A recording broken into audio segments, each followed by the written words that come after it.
let us today start with the new topic of arithmetic progression. This is nth term of an AP.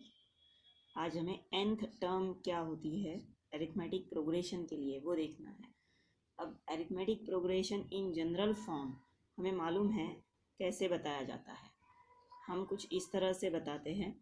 a first term है तो a plus D ये दूसरा, a plus 2d ये तीसरा term, a plus 3d ये चौथा term, और इस तरह से आगे चलते हुए हम इन टर्म्स को बताते हैं. अब इसमें आने वाला, अगर ये हम t1 टर्म बोलते हैं, इसे हम t2 बोलते हैं, ये t3 टर्म है और ये t4, और ऐसे आते हुए nth टर्म को हमें आज फाइंड आउट करना है. ये nth टर्म कैसा होता है वो हम फाइंड आउट करने जा रहे हैं. तो इसके लिए एक सिंपल सा यहाँ पर हम ऑब्जर्व कर सकते हैं. जैसे t2 अब रिप्रेजेंट, t1 तो a से रिप्रेजेंट हो रहा है, t2 रिप्रेजेंट हो रहा है a प्लस डी से, जिसको मैं कुछ ऐसे बता सकती हूँ, a plus 2 minus 1 d. 2 minus 1 होगा 1 यानी 1d. तो यहाँ पे पहले टर्म में क्या आएगा, वैसे a प्लस 0d ऐसे बोल सकते हैं हम. तो a प्लस 0d ये पहले टर्म के लिए, दूसरे टर्म के लिए a प्लस 1d ऐसे, मतलब 2 माइनस 1 एक कम करते हुए. t3 के लिए फिर ऐसे ही हम बता सकते हैं, t3 जो है वो a प्लस 2d अगर से है तो वो कैसे आ रहा है, a plus 3 minus 1 into D. तो इस तरह से करते हुए अगर हम पता करते जाएंगे तो हमें tn जो nth टर्म कहलाएगी, वो tn टर्म जो है वो हमें क्या मिल सकती है इस हिसाब से. तो वो होगी कुछ इस तरह से, a प्लस n माइनस 1, क्योंकि हम ऑब्जर्व कर रहे हैं जैसे थर्ड टर्म है तो यहाँ पे 2d आ रहा है, सेकेंड टर्म है तो यहाँ पे 1d है, मतलब 1 लेस होते जा रहा है. ठीक है, तो n माइनस 1 इंटू डी, मतलब जो nth टर्म पता करेंगे तो यहाँ पर वो क्या होगा, a plus n minus 1 into D. तो this is nothing but the equation for nth term of an AP. ठीक है, अब इसके चलते कुछ सम्स हम ऑब्जर्व करते हैं कैसे सॉल्व करेंगे, मतलब टर्म कैसे फाइंड करेंगे. तो find 19th term of an AP. AP is like this 7, 13, 19, 25. तो yes, AP होता है जिसमें आपका A यानी पहला टर्म कुछ 7 इस तरह से है, T2 है आपका 13 दिया हुआ, T3 है आपका 19 दिया हुआ, T4 है 25. तो इससे हम क्या पता कर सकते हैं, इससे हम अब D जो कॉमन डिफरेंस है जो इसमें फॉर्मूले में हमें लगने वाला है वो D फाइंड आउट करते हैं. तो D फाइंड आउट करने का आइडिया भी है हमें, T2 माइनस T1. अब जबकि ऑलरेडी ये AP है ऐसे दिया हुआ है तो डायरेक्टली हम एक भी कोई डिफरेंस फाइंड आउट करेंगे कॉन्जिक्यूटिव टर्म का, तो that will give us D common difference. ठीक है, तो T2 माइनस T1, तो T2 है 13 माइनस T1 7 है, तो माइनस 7 यानी ये हो जाएगा 6. तो अब हम क्या करते हैं यहाँ पर 19th टर्म के लिए tn क्या होगा, कैसे होगा. तो पहले tn इस d और a के साथ में हम पता कर लेते हैं. तो हमारे पास में अब a है 7 और d है 6. ठीक है, तो हम पता करते हैं कि हमारी tn टर्म इन दोनों के साथ में क्या तैयार होती है.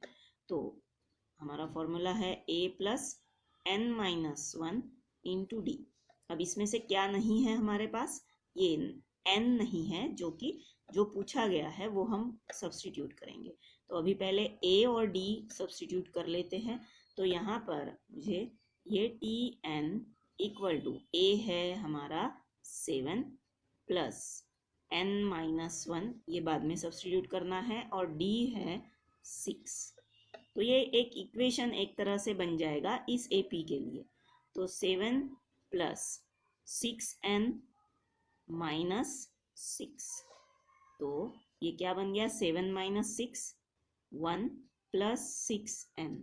तो ये आपका tn यानी nth टर्म के लिए इस AP का इक्वेशन बन गया, ऐसा हम बोल सकते हैं। अब इसमें वैल्यू सब्स्टिट्यूट करेंगे हम किसकी, जो 19th टर्म हमें पूछी गई है उसके लिए। तो T19 equal to 1 plus 6 into n है 19। तो ये T19 हम कैलकुलेट करके लिखते हैं। यस, तो 6 इंटू 19 हुआ 114। अब 114 प्लस 1 यानी ये हो गया 115। तो T19th टर्म हमें मिला है 115। इस तरह से हम ये सम सॉल्व कर सकते हैं। अब बिना ये इक्वेशन तैयार किए भी आप डायरेक्ट वैल्यू सब्स्टिट्यूट करते हो तो भी आपको सॉल्यूशन मिल सकता है। ठीक है, अब यहाँ दूसरे इसमें पूछा गया है 27th टर्म फाइंड करना है इस AP के लिए। ठीक है, अब इसमें हमें A दिख रहा है, ठीक है, A दिख रहा है 9, A यानी आपका T1 हो गया। फिर आपका T2 जो है सेकेंड टर्म 4, T3 जो है -1, T4 जो है -6 और T5 -11। इतने टर्म तो दे दिए हैं, हमें 27th टर्म पता करना है। तो अब हमारा एम है पहले तो D फाइंड करना। तो D फाइंड करने के लिए हम T2 माइनस T1 यानी यहाँ पर T2 है 4, तो 4 माइनस 9 यानी D मिला है हमें -5। ठीक है, अब A और D -5 हुए हमारे पास में, तो हम इस इक्वेशन का Tn nth टर्म का इक्वेशन बना लेते हैं। तो Tn equal to A plus n-1 into D। अब इसमें वैल्यू सब्स्टिट्यूट करते हैं। A है हमारा 9 और n-1 इंटू D है हमारा -5। तो ये क्या हुआ 9 प्लस -5 इंटू n, तो हुआ -5n माइनस प्लस 5। तो ये 9 प्लस 5 14 -5n। कुछ इस तरह से आपका Tn का इक्वेशन मिला है, यानी nth टर्म का इक्वेशन। अब इसमें हम n सब्स्टिट्यूट करते हैं, जो nth टर्म हमें फाइंड करनी है वो। तो 27th टर्म फाइंड करनी है, यानी n के जगह आप 27 सब्स्टिट्यूट कर रहे हो। 14 -5 इंटू ये 27। ठीक है, तो ये हो जाएगा आपका 14 माइनस 27 5 135 आ रहा है ये।